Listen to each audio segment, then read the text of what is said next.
اكتشفت ان انا كنت بحب ان انا اتقرب من المجال بتاعي. ف لا حتى حضرتك اخترت الملحنين، اخترت مجموعة من الملحنين، مجموعة هايلة، مجموعة قديمة عندها خبرة في مجال الغناء والشعر الغنائي من زمان. ليه ما حاولتيش تتجهي مثلا لملحن وملحنين الجداد؟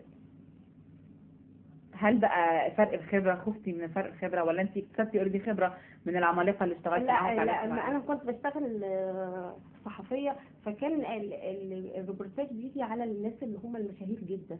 فما كانش في فرصة ان انا اتعرف على اللي لسه طالعين يعني كده. استاذ عاطف الجندي صاحب منتدى عاطف الجندي على النت، انا حضرتك معانا طبعا مرة تانية، وعايزة اتكلم برضو اكتر او اعرف الناس اكتر عن فكرة المنتدى. اولا اهلا بحضرتك واهلا بالساده المشاهدين.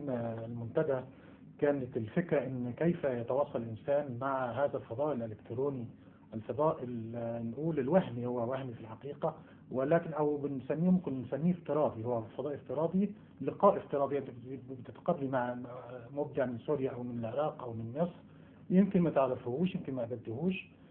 هذا اللقاء انك انت بتبدعي وبتنشري ابداعك بسرعه. كان من فكرة المنتدى ان انا ازاي انشر ابداعي وانشر ابداع الاخرين، تكون نافذة للاطلال عليها من خلال هذا النت. اذا كنا احنا بننتظر النشر الكتاب، انا لي ديوان صدر من اتحاد الكتاب مصر، قعد 5 سنين في اتحاد الكتاب عشان يصدر هذا الديوان من مطابع هيئة الكتاب. مش هقدر استنى 5 سنين تانيين عشان انشر ديواني، مش هستنى جريدة لما تتكرم وتعطف انها تنشر قصيدة ليا او لغيري او لغيري. فكانت الفكرة ان احنا الفضاء الالكتروني المبدع بنفسه بيقدم هذه القصيدة او هذا العمل الابداعي الذي يقدمه في ثانية بالضبط، يكون وصل للعالم العربي او كل من يقرأ العربية في ساعتها. ان بيكون من خلال النقد والتبادل الاراء حول هذا العمل مطروح للمناقشه. منتدى حضرتك بتنزلي القصيده، انا بخش، استاذ عزم تخش، بيخش، وهكذا كلنا بنبدا نعلق فيه. طب انا بس اتوقف عند النقطه دي، في اتصال تليفوني. الو. ايوه مساء الخير. مساء النور. طبعا انا بهنيكم على الجزء الجميل، الجزء الثقافي الجميل الحقيقه اللي احنا غايبين عنه، بس يمكن هو المنبر الوحيد اللي احنا بنقدر نطلع منه على اهم الاخبار الثقافيه من خلال الثقافيه والاقناع الخاصه. على فكره الصوت مش واضح شويه، معلش ممكن تعليقك شويه؟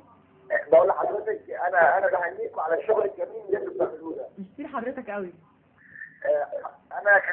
انا كان ليا الحقيقه بعمل حاليا ماجستير في تنامي الشعر في الريف. الشعر الايه؟ تنامي الشعر في الريف يا فندم. تنامي الشعر في الريف. الشعر الحديث. اوكي. تمام حضرتك سامعاني؟ يعني سامعه شويه. طيب شويه. تنامي الشعر في الريف. الو. ايوه يا فندم مع حضرتك. ايوه مع حضرتك.